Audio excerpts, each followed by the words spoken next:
Now we are live with way better lighting. Beer 30. No, it's 7 o'clock.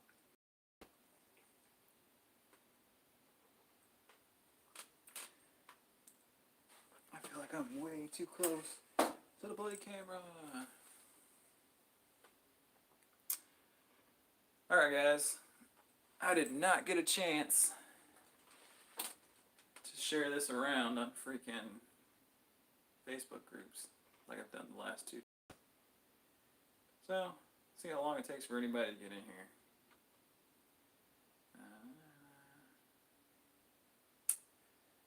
I guess I'll give it like 2 or 3 minutes to see if anybody joins in. If not, then I'll get the show on the road. What? I'm stuck in here with a cat. Here.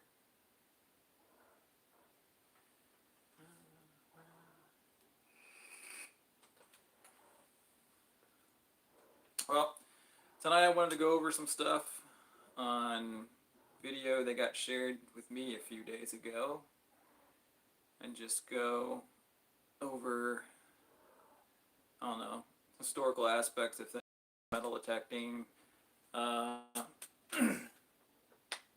of the rules and regulations, kind of why I wish the US had a thing sort of similar to what the UK has system, that you have to report everything, and if they want it, or if they want to check it out, they can. That'd be great. Obviously, they're a way bigger country than the UK, but it'd be a great system.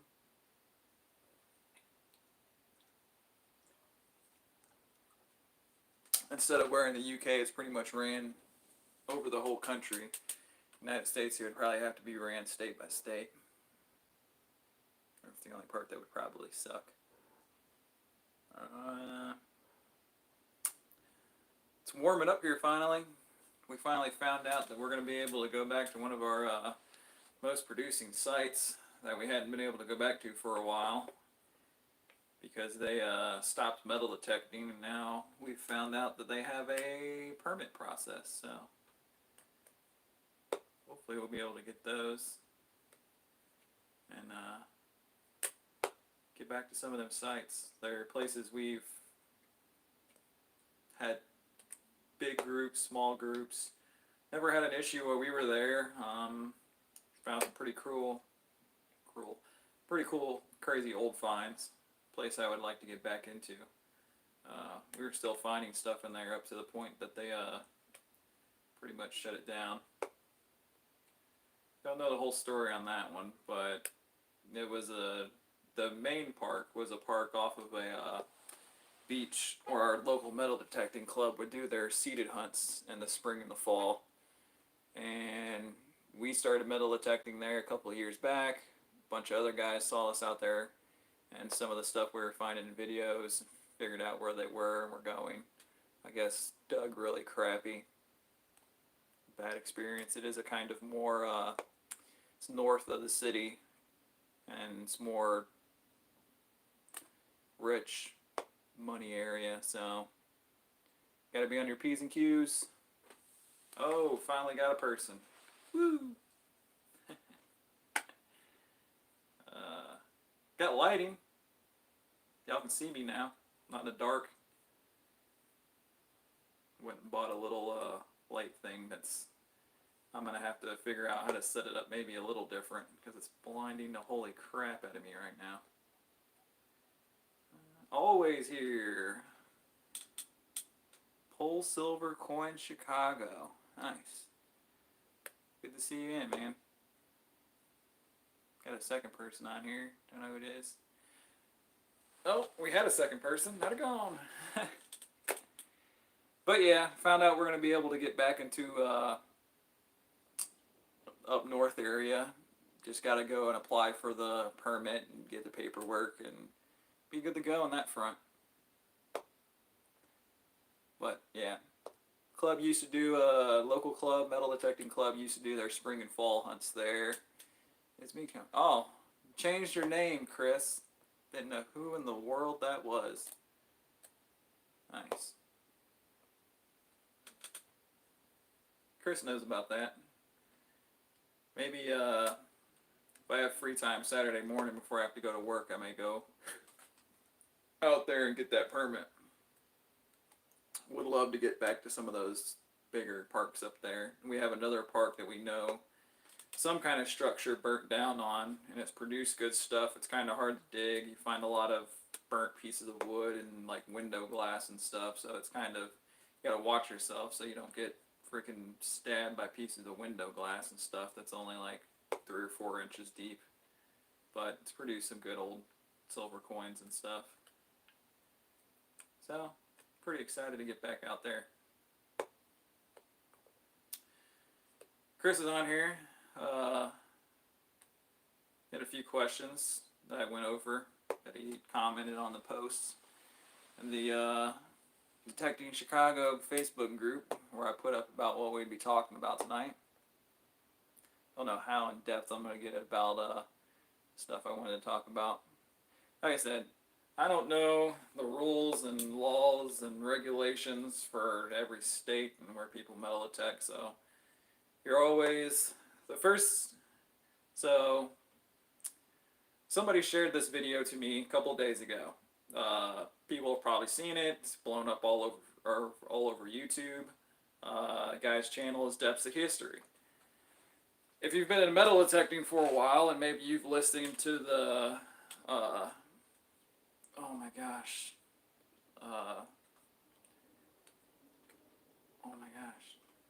There's another podcast where he's been a guest multiple times, does stuff with them. Actually, I think was doing like their videos and stuff for a while.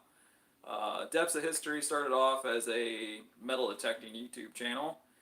Did a lot of stuff with people like Aquachigger and Nugget Noggin, stuff like that. Was a Civil War relic hunter. Did a lot of permissions, looking for Civil War relics. And then somehow he got into diving, hooked up with Jay Almighty and Jigging with Jordan and Yappy Twan and all those guys to do all those diving videos that have millions of subscribers, and his channel kind of blew up.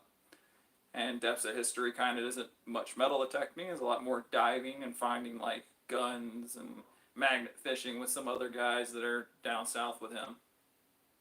But he had a video a few days ago now that posted up showing him with an interaction with, I think it was like a river authority for a national park, or I didn't understand if it was a national park or a forest preserve. The lady said national park a few times, but the lady also was saying a bunch of stuff that didn't make any sense. So I don't really know where he was. I know he's down in like the Georgia, Alabama area. Does a lot of stuff down there. So I am about to have to kick a cat out. This is the nosy cat. But yeah, so he was having it. I guess I really don't like these videos for the simple fact that people put them online to get like tons of people coming to their channel to see what's going on. You don't have context. This video started after they had already been standing there talking for a while, and I guess somebody clicked on their video camera and there was a few guys there recording and filming stuff, and they filmed maybe a 8 or 10 minute long interaction with the lady. It looked like there was an officer for the park and an officer of whatever town they were in. So there was 2 different police there. I don't know if this happened in an instance of, say, he found something like he does in some of his videos, like he finds a gun and he turns it into the police. So I don't know if he had found a firearm and called the police, and this lady heard it over the radio and she decided to show up and see what was going on in the forest. The national park, I think they said they were at, or something like that. So I don't know if they were in a national park or if it was like a state park or something like that. They were in the water though, so. I've been in metal detecting for a while. I've heard a few different stories of people on other podcasts that go on and tell their stories about diving and finding relics and stuff in rivers and stuff like that. All down south, find Civil War relics from, full complete muskets to whole cases of muskets to cannonballs and everything else. And there isn't a lot of these guys. The problem is you have people that do these videos. So these channels are way bigger than me, so I'm not trying to talk smack about them or anything like that. But you have people that make these videos showing them in rivers, diving or floating along, and they don't really do any videos to try to give people the knowledge of what they're doing and how to do it correctly and follow the laws and what are the rules. Can you be in these certain places? These are places you can go or can't go. I kind of wanted to do that with metal detecting here on these podcasts to help people understand that when you go out and you're metal detecting, or even I've taken scuba diving classes, hadn't gone and finished my certification, but if you're going out and doing this stuff, it is up to you as the person doing it to know the rules, know the laws, know the regulations, know what you can do, what you can't do, where you can be, where you can't be. When the police show up, they're not going to take your ignorance of not knowing these things and just give you a smack on the wrist. Sometimes they will. Depends on how the person's day is going, what you're actually doing. If you're violating something serious, or if it's just something, minor out of the way and somebody just complained and they got to show up and check out what's going on. So,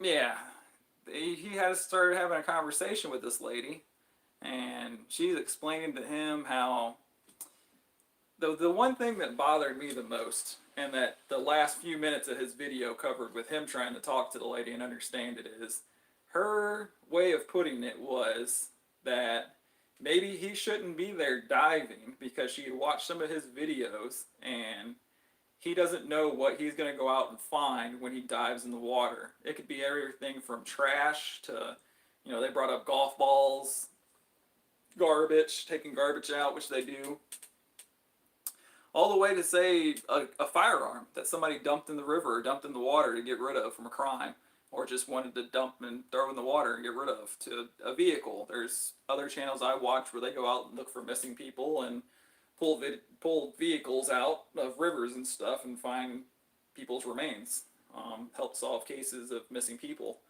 I forget what the name of that channel is. I watch it every now and then. It's kind of cool to see what they do and all the stuff that goes into it, but kind of sucks seeing the sad story of, hey, this person's loved one went missing and now they're finding his body in a river and his vehicle somewhere. So, but yeah, he could find relics. He could find Civil War relics. They're down south in the Civil War. I know I've heard a lot of Civil War relic hunters talk about that one of the most untapped areas for Civil War relics is creeks and rivers and stuff like that. Stuff that people back in the day didn't have the equipment. The basic treasure hunter didn't have the equipment to be able to go into rivers, creeks, and stuff like that and look for stuff. The machines weren't waterproof. All that other kind of stuff, They didn't have the ways to recover it. They didn't have the equipment to be able to find it. It was just too difficult. But now, guys, you can go and buy a Simplex for $300, and now you've got a completely waterproof machine. You can dive however, I think it's like 15 or 20 feet deep with the machine, and you're perfectly good to go. So,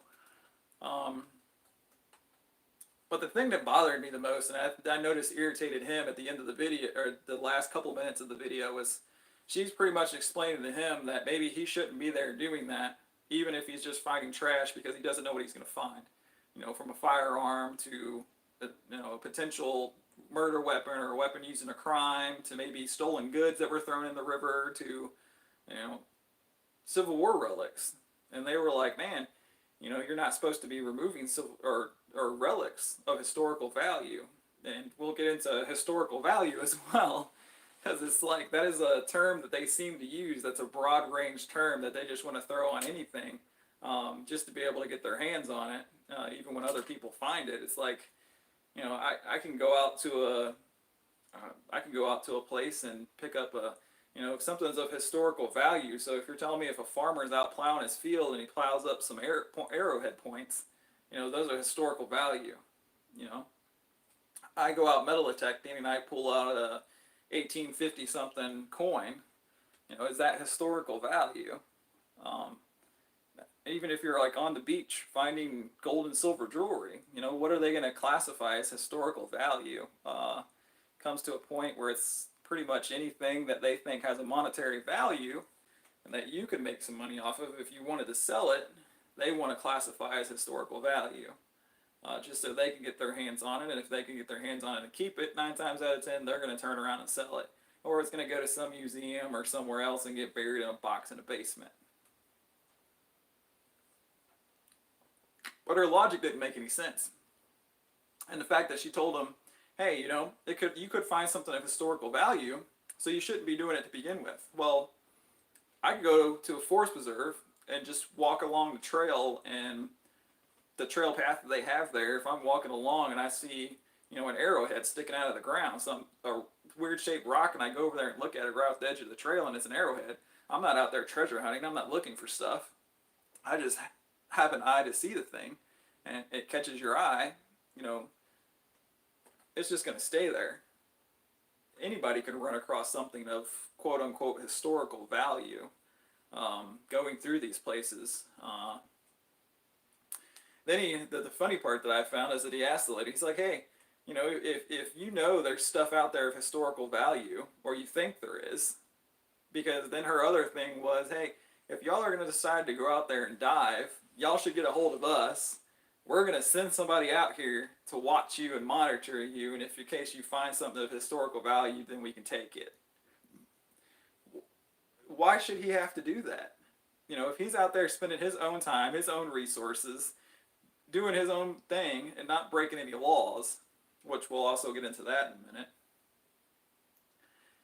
why should he have to call them to let them know that he's out there? And then they're going to send somebody. Who are they going to have available to send out there? If they had somebody to send out there and be with them, wouldn't they have somebody out there doing it already themselves? You know, they have to wait for a normal person to decide, oh, hey, I'm going to go dive in the river, maybe find trash, and, you know, maybe come across a potential murder weapon or a gun that somebody threw in the river or something cool that he can turn around and make a YouTube video out of. You can get into that in a whole nother story of him just wanting to, you know, go out there and make YouTube videos about it, and whatever he finds, profit off of it, maybe not following all the rules and not doing things the way he's supposed to. Another thing I want to touch on is, in that instance, when you're doing something like that, and the other thing that I found funny was, close to the beginning, you know, she said that this isn't the first time that they had interactions with him.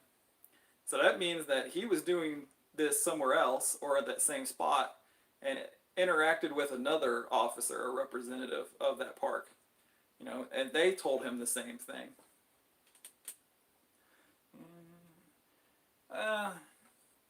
I don't really go along with the thing of they kick him out because, first of all, they don't know if there's anything historical significance or historical value there, because they're not out there doing the stuff themselves.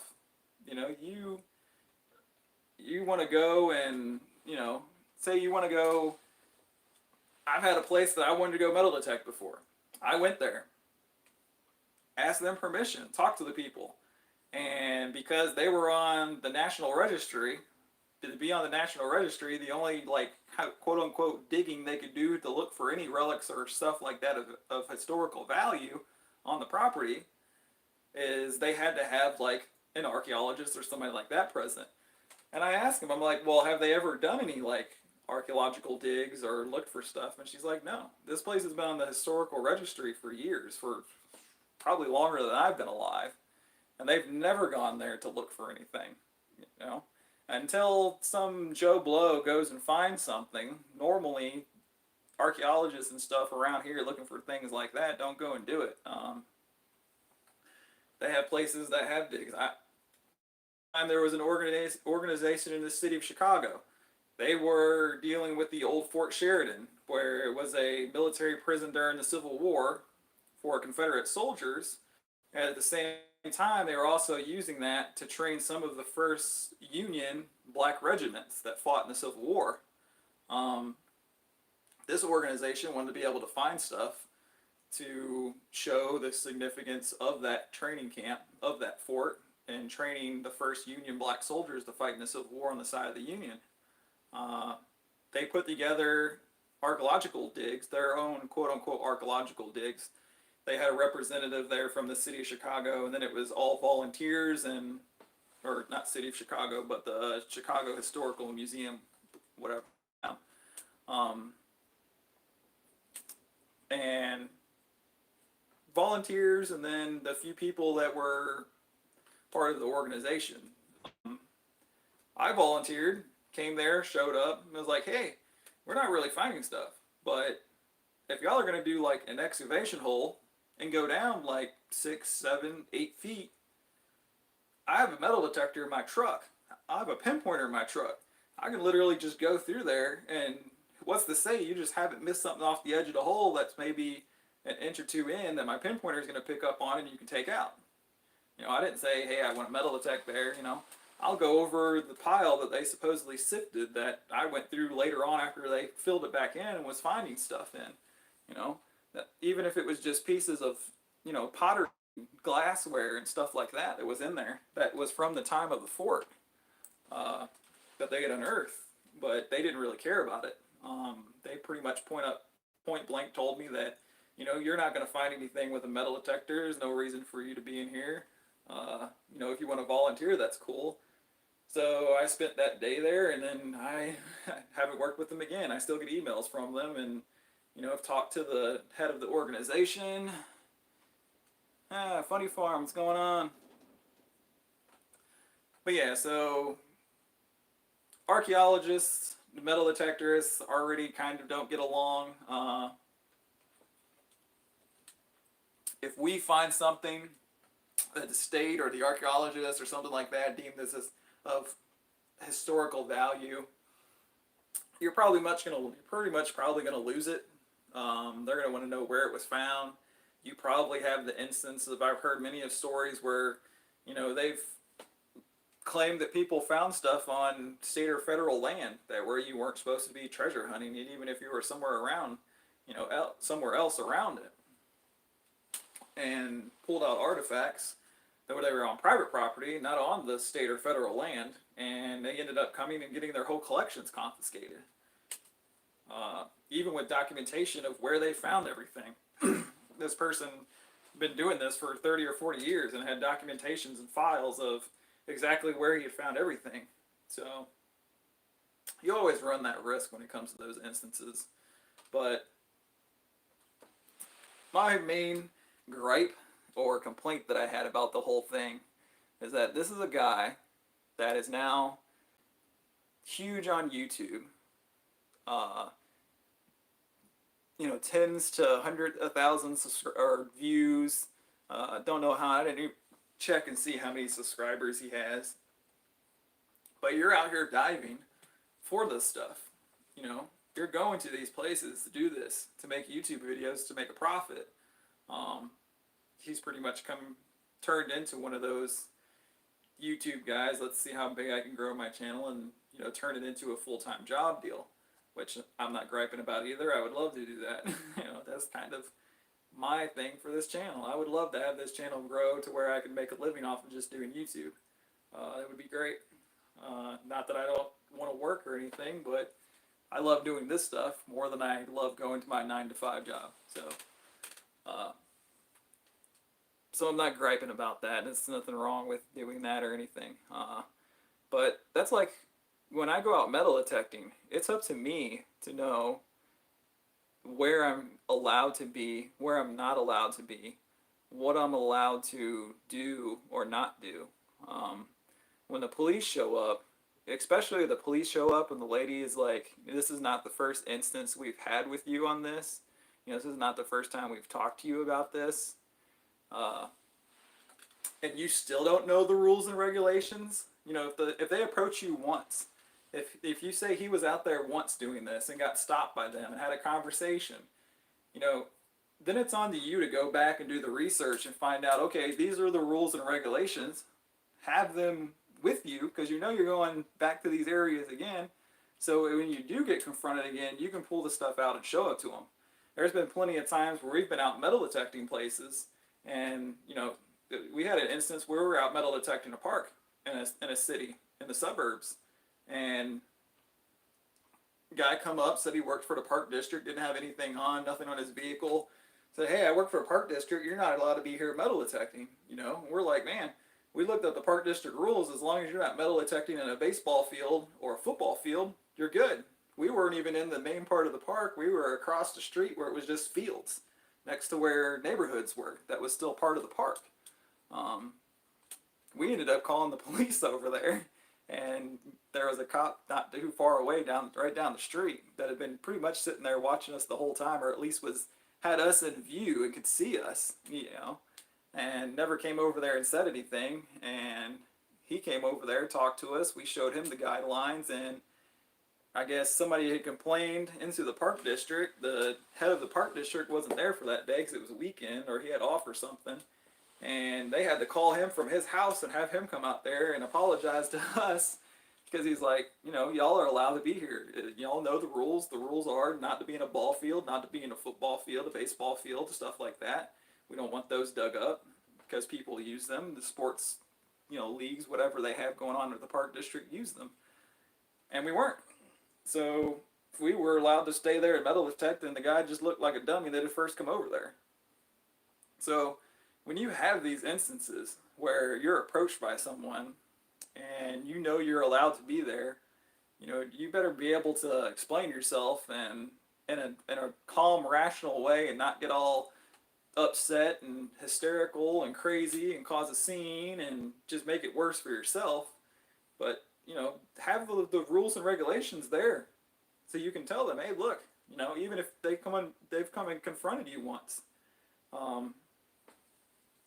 Police don't know every law. They respond to someone.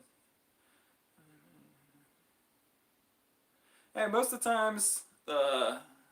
times we've never really had issues with the police, other than instances myself of when I've been metal detecting curb strips, and they pretty much tell me, hey, it's public property, you're allowed to metal detect there, but maybe if the person complains, just move down the street. And then they don't have anything to complain about. You're not in front of their house anymore. They don't really have nothing else to say. We've had instances in the North Shore and some of the areas that are more rich areas, or there's areas up there where there's every house on the block's $1 million plus. We've done parks up there. We've had the police called out on us metal detecting in parks where you're allowed to metal detect, and police show up, they talk to us, and there's a park that I used to go to a lot more than all the other guys, and every instance of when I was there, we would get the police called on us. The sergeant of the city would show up, and it was a little small town. Sergeant of the city would show up, and he would just walk over and want to know what I was finding for the day. We would talk to him, explain to him what we were doing, how we were doing it, that we weren't causing any issues. And first time he came out there, he's like, yeah, I don't have no problem with y'all digging here. Heck, the people out here with their dogs letting them dig holes in the ground and everything else do more damage than y'all do. He's like, I can't even tell where y'all dug any holes at. So ever since that instance, we've metal detected there for at least 2 or 3 years and never had any issues. But that's where I say it's up to you as the metal detectors. If you're going to get a metal detector and you're going to go metal detecting, then it's up to you to know the rules and regulations of where you can and can't go, what you can and can't do. Like somebody just commented in the chat, the police don't know all the laws. That's correct. They're not going to know all the laws. Do you think the cop's going to know?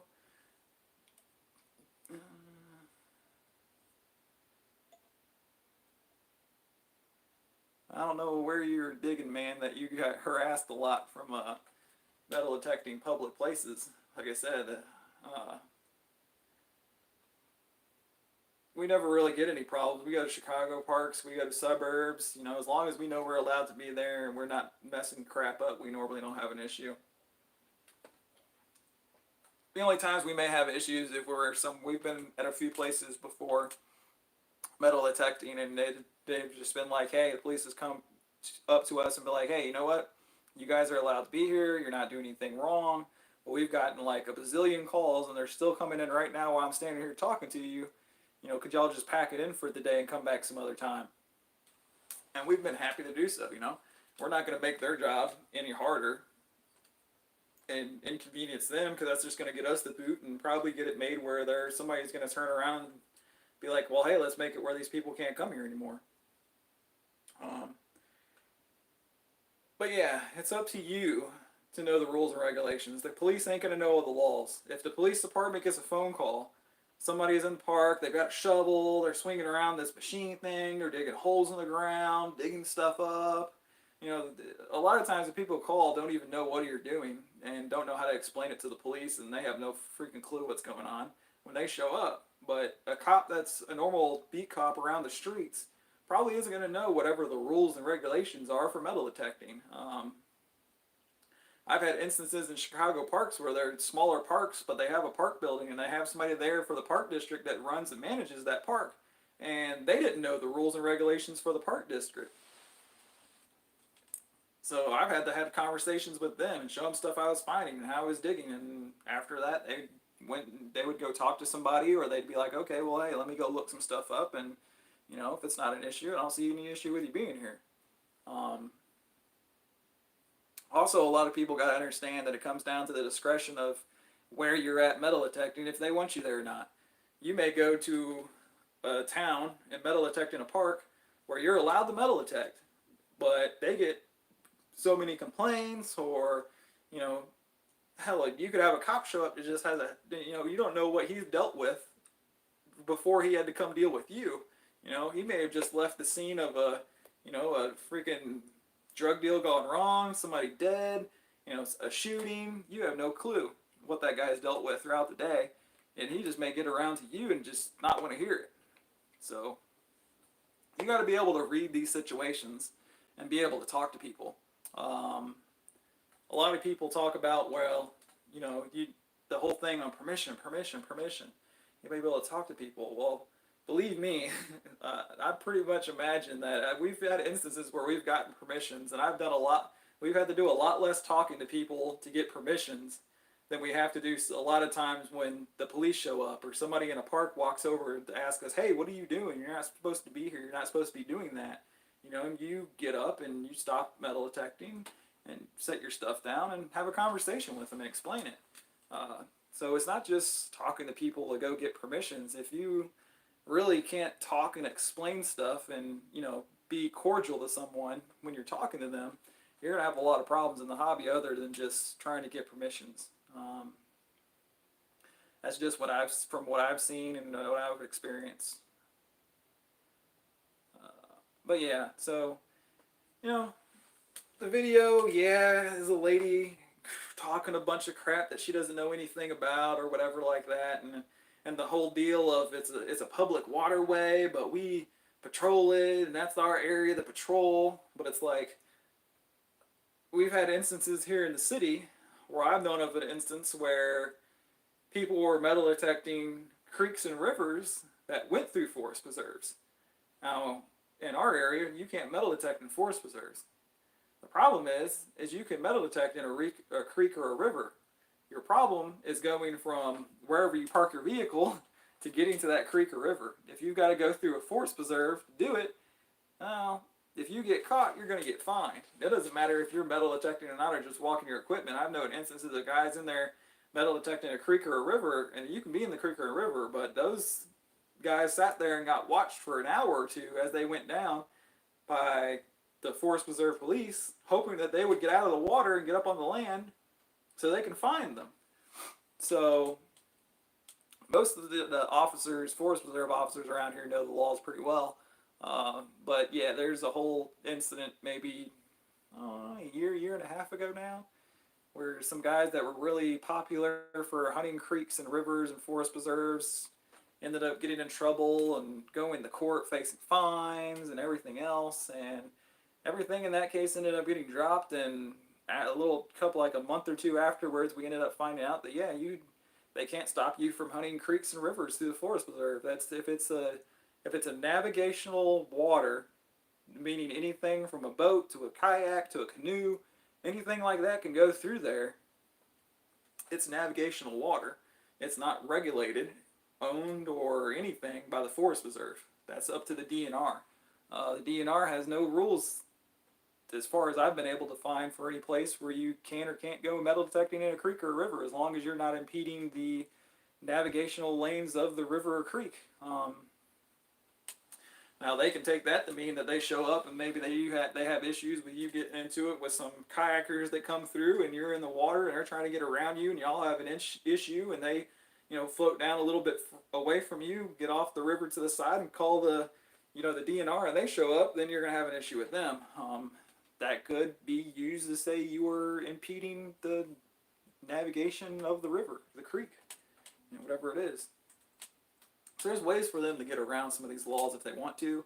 If you're an absolute jerk or can't be cordial with somebody and be polite and talk to someone and not just blow your top and go all crazy, you're going to have even if you're allowed to be there and you're not doing anything wrong, you're probably still going to have issues regardless.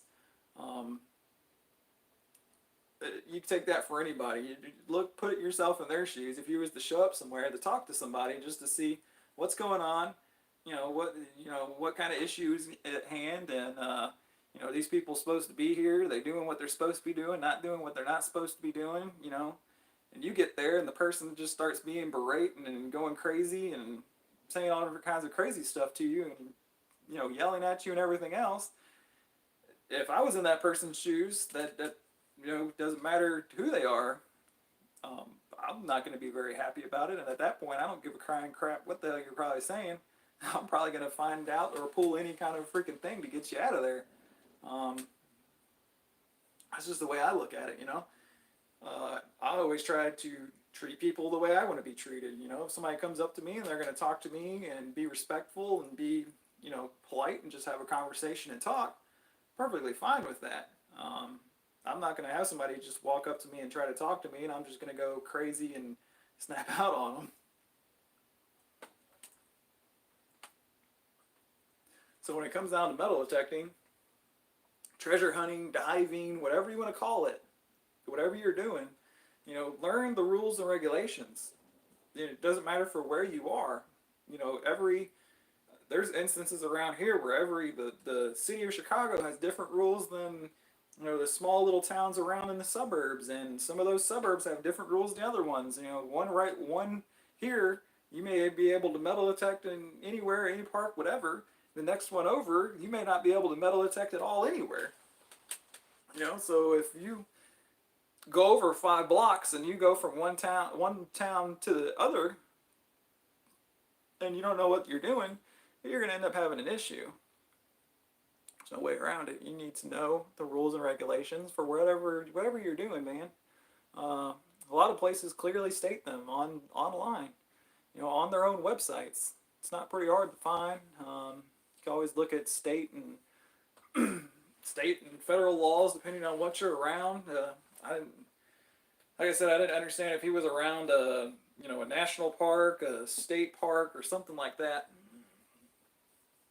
But I'm pretty sure the one person, the officer that he was talking to the most, that was saying all this stuff to him, pretty much told him, hey, he said, oh well, I didn't know this, and she's like, well, it's clear as day right on the website. If that's the case and it's on the website, then that's your fault for not knowing it. When I go out, say my other hobbies, if I go out fishing and I go fishing somewhere and don't know the rules and regulations and get caught doing something that I'm not supposed to be doing I didn't know any different because I didn't take the time to look it up. I just thought it was the same everywhere. And I go to a place where I'm not supposed to be doing what I'm doing, and an officer comes up to me and tells me this, I'm in the wrong. That's my fault for not going and looking this stuff up and knowing what the hell I'm doing. Whenever you do stuff, you should know the rules and regulations of whatever you're doing.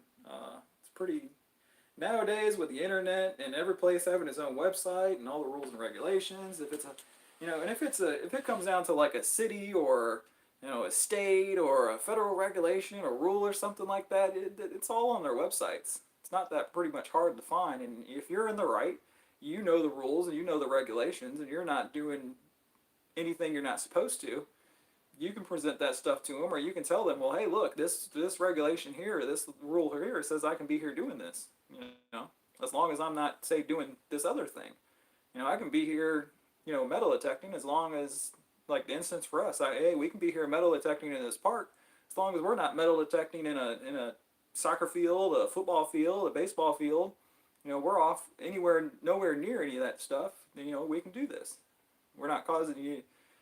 You ain't got any other complaints other than the fact that we're here metal detecting. We're not destroying stuff. We're not, leaving trash around. We're not causing an issue with any other people that are in the park. You ain't got no basis to tell us we can't be here.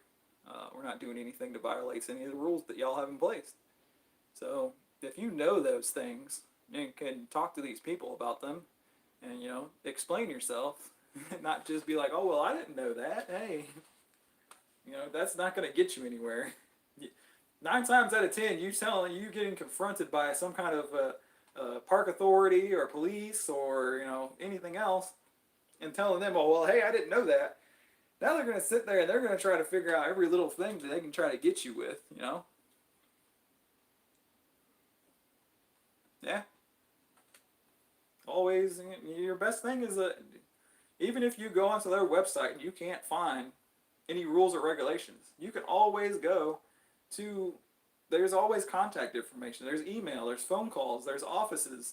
You can go talk to somebody and figure out, hey, I want to do this. Can I do this here? If I can, what can't I do? And if I can't, can you show me the rules and regulations that say I can't? It's pretty simple.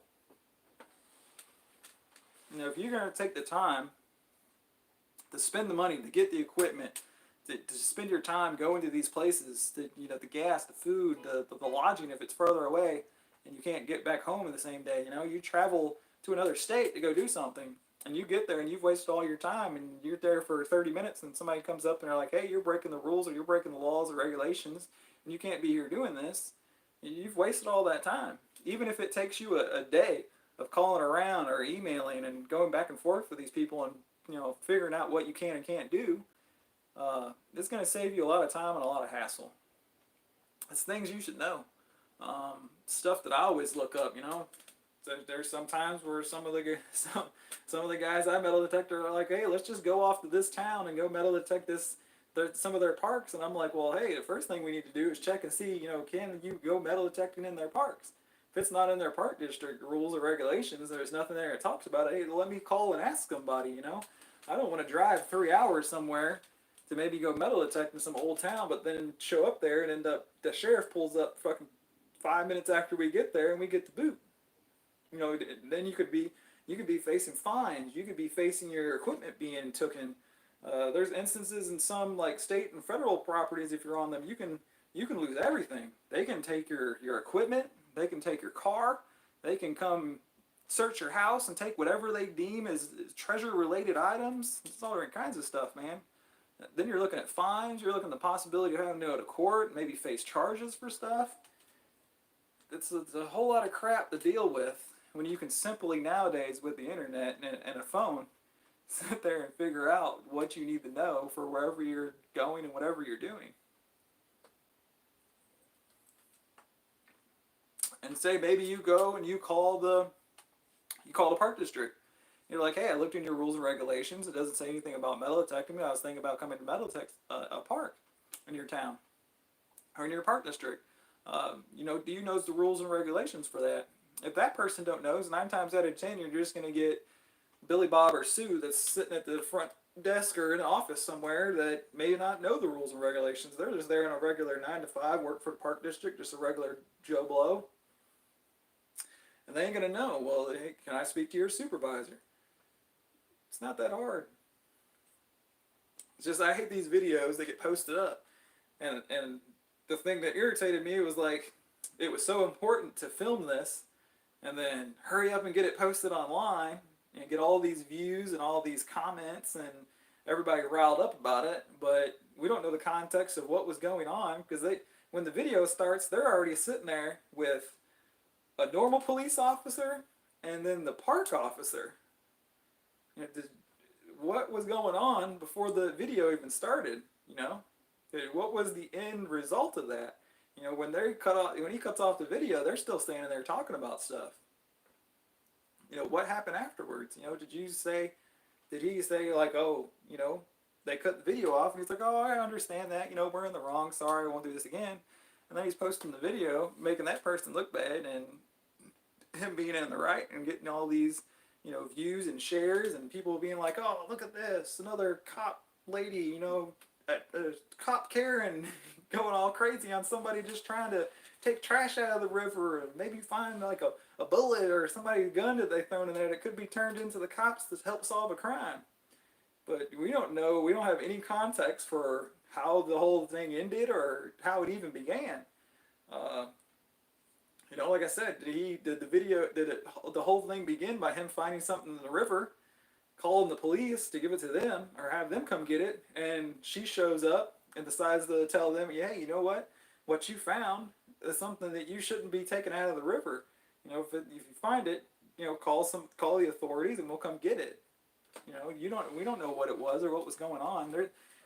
He's had other videos where he's literally found like a World War II freaking bomb in a river, and then him and his buddies you're dragging this thing around, swimming with it, and then freaking pulling it up out of the river at a freaking dock where people are loaded in boats or getting in kayaks and stuff into the river, and then they go all crazy like, oh no, it's a bomb. Oh, what did you've been carrying it around and holding it this whole time? What did you think it was?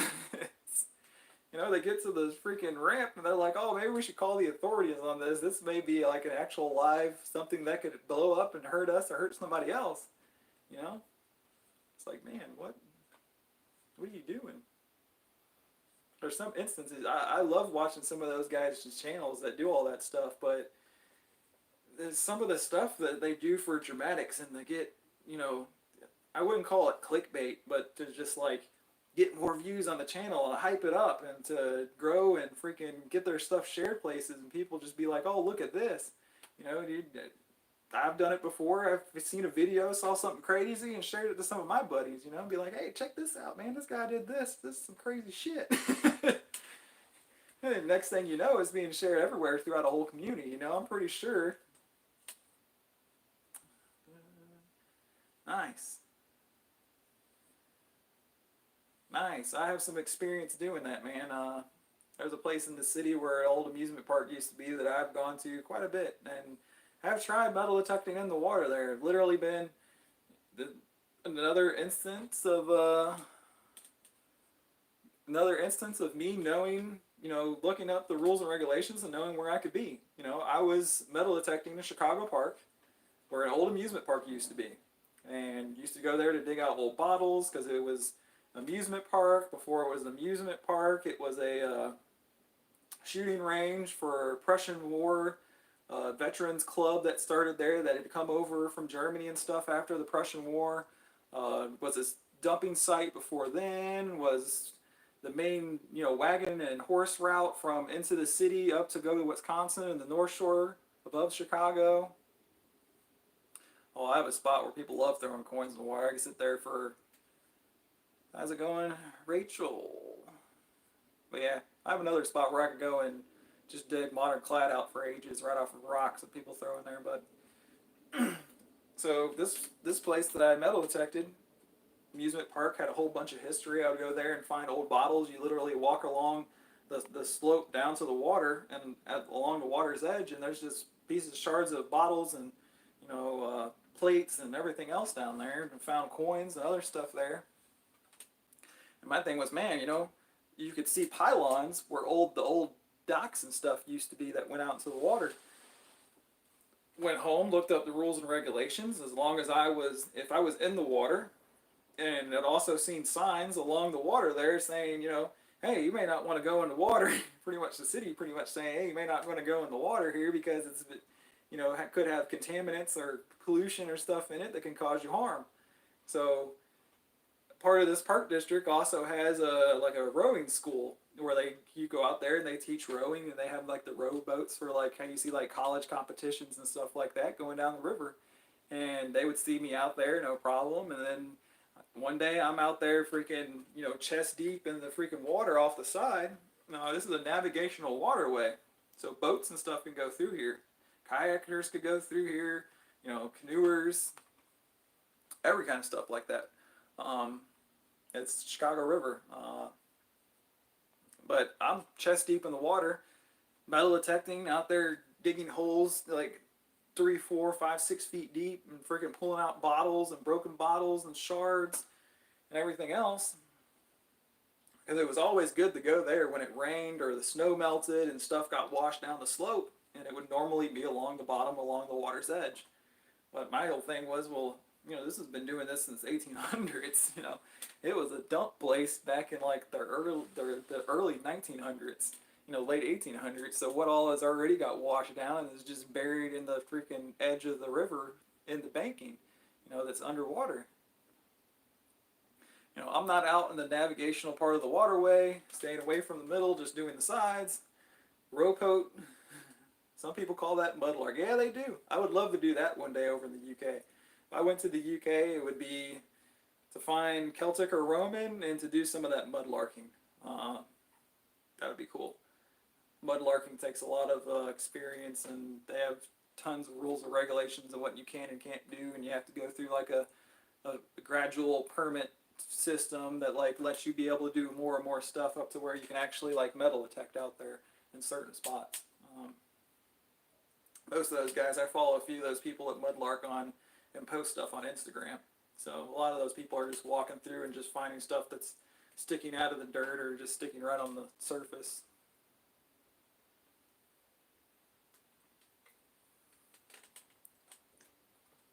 But yeah, so I'm out there in Chicago River, chest deep in the water, leeches around me, signs posted up saying, oh, hey, you may not want to be in this water. It may have pollution or whatever, contaminants in it. Not healthy to be swimming in. Rowboat people go by. They have the rowboat, the freaking, row. They're freaking going by looking at me like, what in the world is this guy doing? The freaking people in the boat behind them were telling them to row and all that stuff and coaching them. We're looking over there. And probably literally within 15, 20 minutes, the next thing I know, I have my back to the waterway, headphones on, going to town, not anywhere close to where I could get hit or anything like that unless somebody was going crazy on the river. Then freaking, I start hearing a horn behind me, and I'm like, what in the world? Take my headphones off, turn around. It's literally a DNR boat and a Chicago police boat. They wanted to see what the heck I was doing. One of the people from the rowing thing had called, and they show up, and they're like, well, you saw the signs for the water, right, man? I don't know if you want to be in here. And I'm like, bro, I'm from the South. I've been in creeks and rivers and swamps and woods and forests and crap ever since I was a kid. So it's like, there's probably nothing in this water that I ain't ever digested or had on me in any other kind of water, man.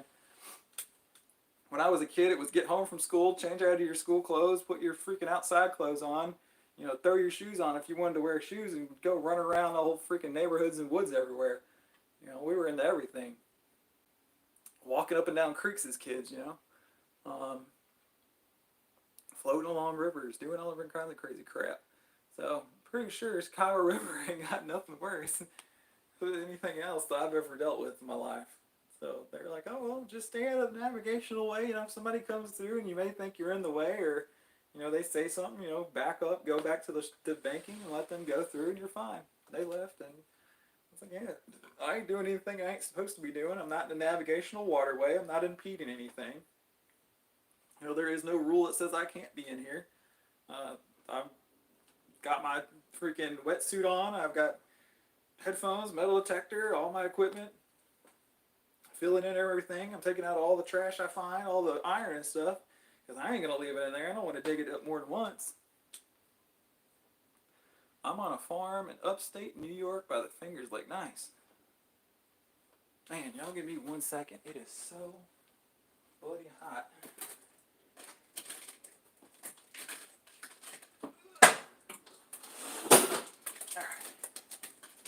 Woo. Alright. I had to open up a window. I'm in here sweating. I was like, this light probably don't help much that I bought. It's freaking sitting here roasting me. It's even hard just to look at the phone. Well, not that bad. Not as bad as I thought it was going to be. It's got like a little filter thing on it, but it's still pretty bright. Yeah, it's been like 50, 60, almost up to 70 degrees the last couple of days. And windy as all crap. and we're on the third floor in an apartment building, and it seems like everybody below us, even though it's nice as crap outside, just has the heat cranked. So it's like we have to freaking sit up here with the heat off, the windows open, the sliding door open. Like, oh my gosh.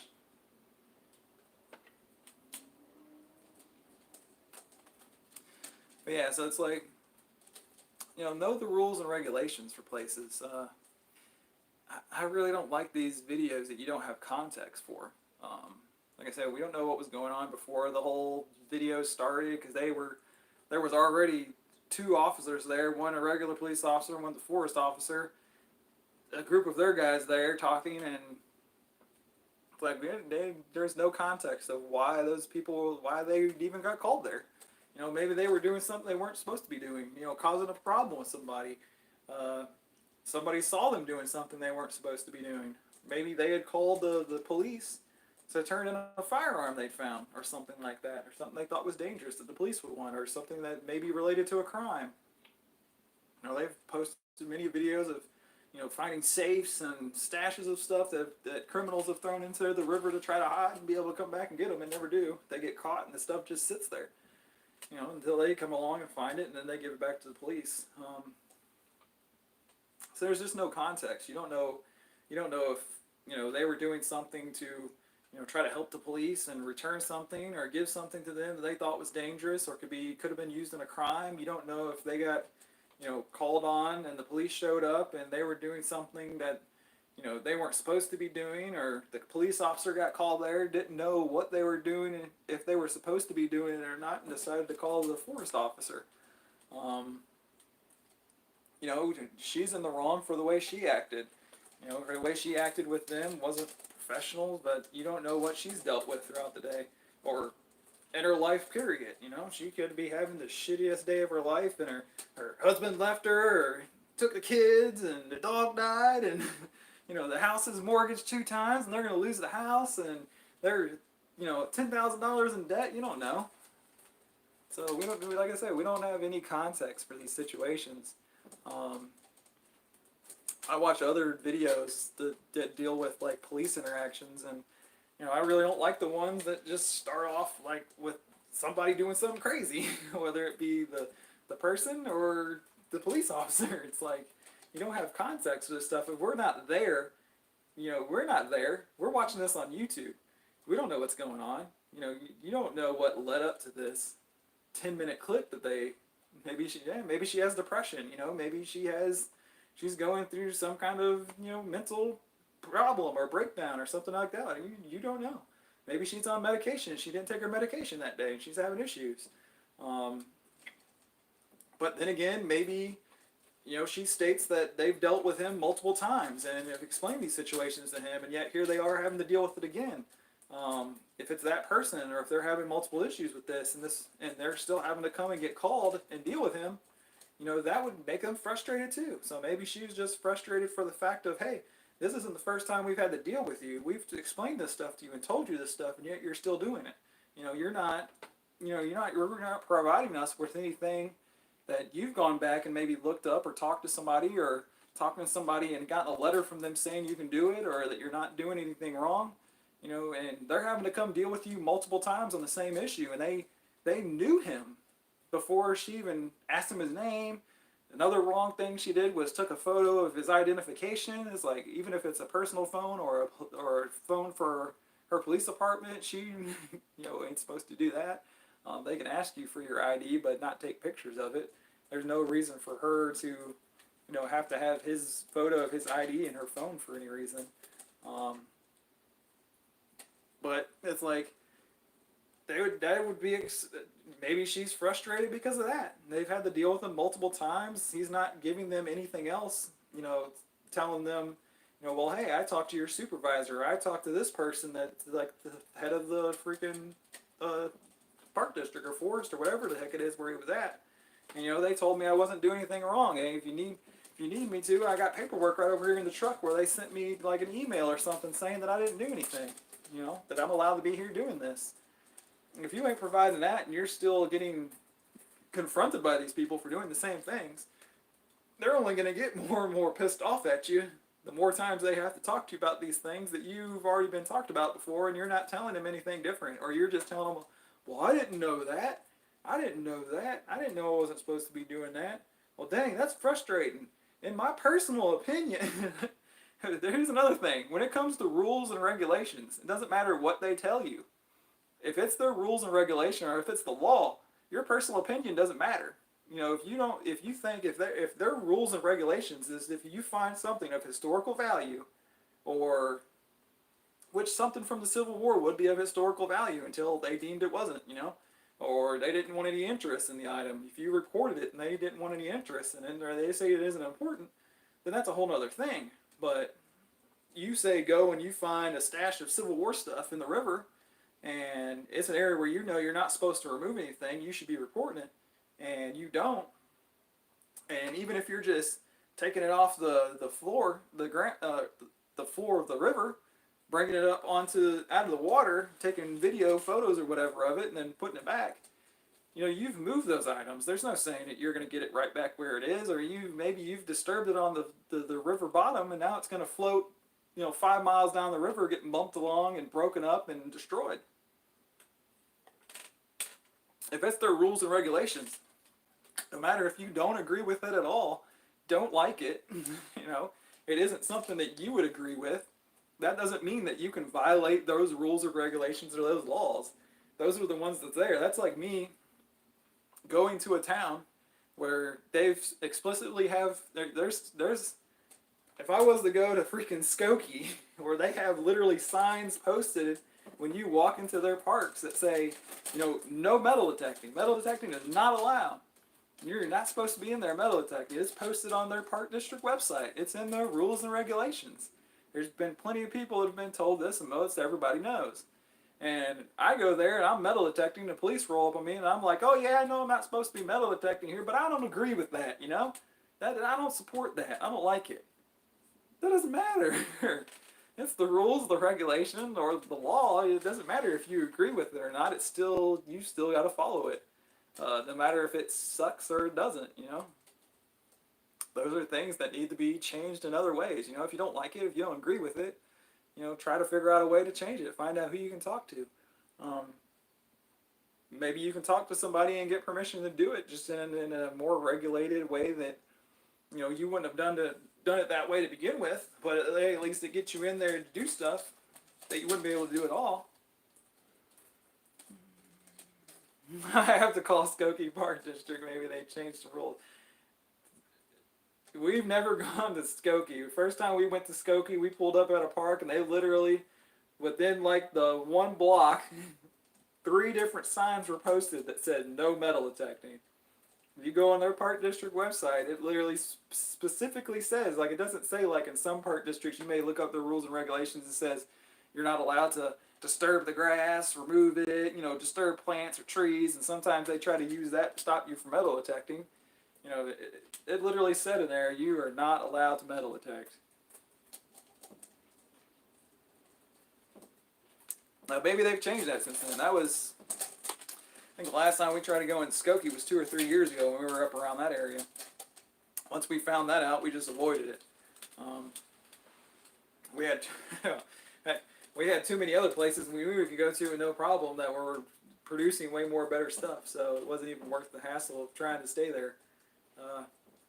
So yeah, sometimes you have that instance. You may think something's super good, go there and freaking find out you can't be there, you can't metal detect or whatever, and you know, somewhere 5 miles down the road maybe even better, and you never would have thought about that place 5 miles down the road if you could have been at this place. So, but yeah, I watched the video a few days ago when it was sent to me by a buddy of mine, and was just like, there is so many things wrong with this that we don't know, that he ain't explaining, that, you know, she's being vague and, you know, very broad about what their rules and what their regulations are, what their authority is, and he's like, I don't know, I didn't know that, or, you know, I don't agree with that, or whatever it is. And it's like, if they're not sending people in there to go through the river and find historical items and not doing that, that's on them. You know, you may not like that. You may not agree with it. You may want them to, go in there and find stuff if they think there's stuff of historical significance in there or historical value. Civil War relics, whatever it may be, colonial stuff, you name it, whatever it is. But if they don't do it, doesn't mean that you can just go do it yourself and not face any consequences if you're not, following the rules and regulations or the laws that are set in place. Their lack of doing something doesn't mean that you can just take it upon yourself and do it. That's not really not how it works, and you're just gonna have more problems. But I don't know much else to talk about unless people have any questions. I know Chris had questions. He commented on the post that I made in the Detecting Chicago group. I answered those on there.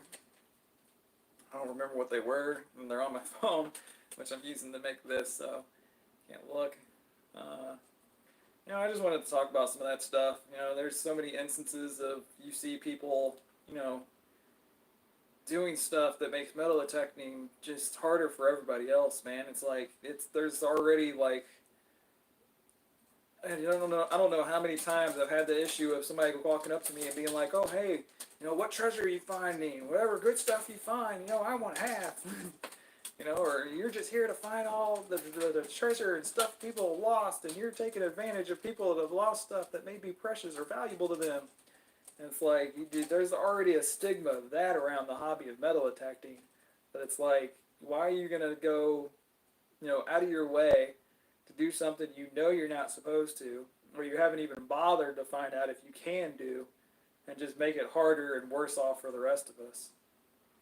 It's like, that irritates me more than anything. It's like, sure, you may want to, he may be doing that to prove a point of, hey, we're out here doing this stuff and y'all ain't. Y'all must not figure that it's historical, it has any historical value or historical significance because you're not out here doing it. We are, But it's like, that doesn't make you any right or anything on breaking the laws or the rules or the regulations that are in place for that stuff. You're just making it worse off on us and on him. He's making it worse off for himself because now they know who he is. They've had multiple instances with him, and I guarantee you, if they have another one, it's probably going to end up being more than just standing there and talking to him. He's probably going to, get fined. He's probably going to get a ticket. He's probably going to get taken to court just because of maybe wanting to prove a point. We've had like everybody but one person, which I guarantee is probably Chris, jump off here. But yeah, guys, we've been at this for over an hour now. Nobody's got any questions. It's like an hour and 7 minutes.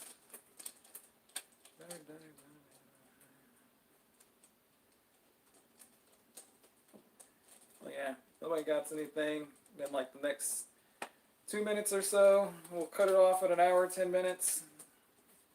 I like to do them for at least an hour, maybe a little more if there's anything brought up that y'all guys want to hear talked about. Like I said, if you watch this now or if you watch this later and check it out, go ahead, and if you like it, give it a thumbs up. Thanks for the 3 people that have given a thumbs up during the stream. Greatly appreciated. Helps us, helps get the video around. I'll be sharing it in all the Facebook groups that I'm part of and going along.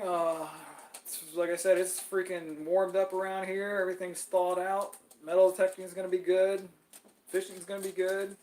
Going out and doing stuff outside is going to be good.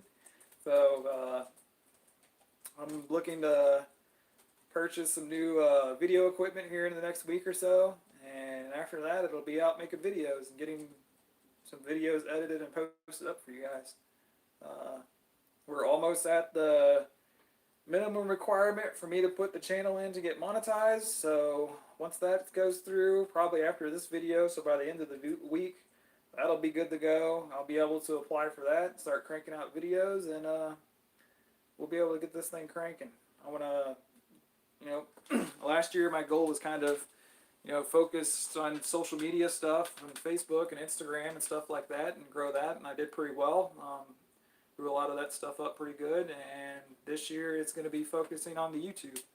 So if I can get this, don't forget about you. Hey, we'll let you know, Chris. You know, I know some of the guys this past weekend went out, and I didn't want to deal with the mud and everything else, so I didn't go. But they found a lot of silver and stuff, so it'll be good to go out, get some metal detecting in, get some fishing in, make some videos. There'll be a lot more videos coming up on here other than these every week. I at least want to do this podcast every week and post another video to the channel, be it a metal detecting video, maybe 2 videos a week to the channel. Say if it's I'm going to post up a metal detecting video and a fishing video, maybe I'll do that. We'll see how it goes. So I'm going to say good night to you guys. Get off here. We'll be up here next Wednesday, 7 o'clock. I'll make sure to share it around more this time so everybody knows. Alright, I'll see you later. I'll keep in touch with you, Chris. We get out, you'll know. Alright, good night, guys.